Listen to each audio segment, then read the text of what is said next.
with Alex Zanardi. Out onto the back straightaway. This is one of the primary places that you want to make a pass. Alex is going to look, looks back to the outside. Jimmy comes back, gets in position for the hairpin.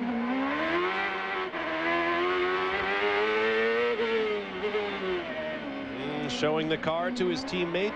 Whoa, jumps off that car. You see it go sideways. Watch his hands. If they snap back the other way, saw it move back to the opposite direction there. He's correcting the slide through the fast kink here. Hard under braking. Down a couple of gears. Over that curb. See that car bounce? Touches that curb. Tries to put the power down. Accelerates through here. Short shift in between there. Out on the straightaway. Up through the gears. Down into turn one. Hard on the brakes there.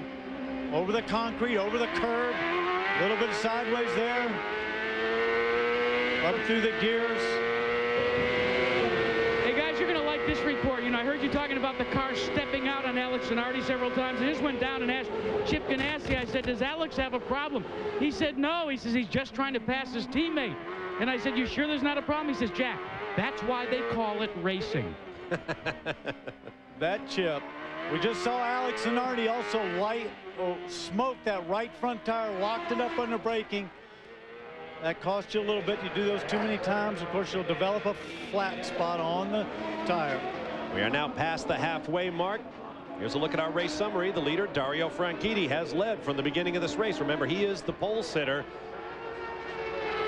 The green race average. Here are the cars that are out of the race.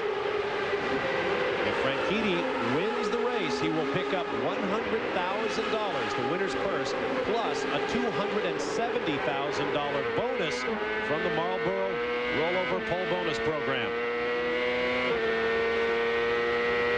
This race very nearly did not happen. There was a strike of operators of the heavy machinery who put the big concrete barriers you see left and right in place. But cooler heads prevailed, and earlier this week an agreement was struck under which 6 operators came out to help build the racetrack.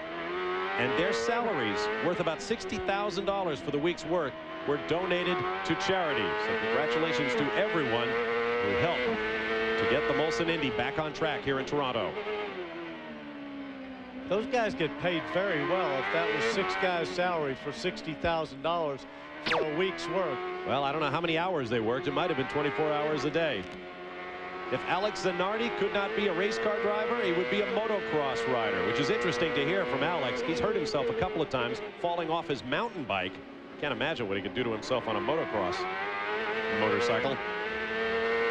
By the way, we'd like to extend our congratulations to Mark O'Meara, who picked up his 2nd major of the year by winning the British Open. You saw it here on ABC Sports.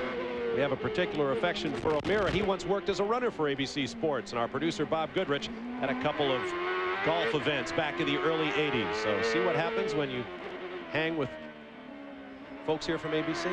Well, Mark is one of the nicest guys on tour. Has a pretty good little car collection down there. Really enjoys his automobiles and enjoys driving them. But really one of the nicest guys you'll ever meet out on tour. We'll check speeds at the line. The first to come up will be Dario Franchitti, but he is not necessarily the quickest car out there, although I suspect he might be.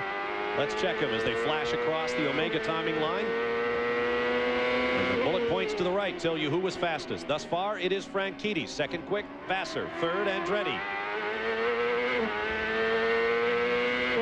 And the rate at which those names come up on the screen tells you just how close together those cars are, because they go up instantly as the cars cross.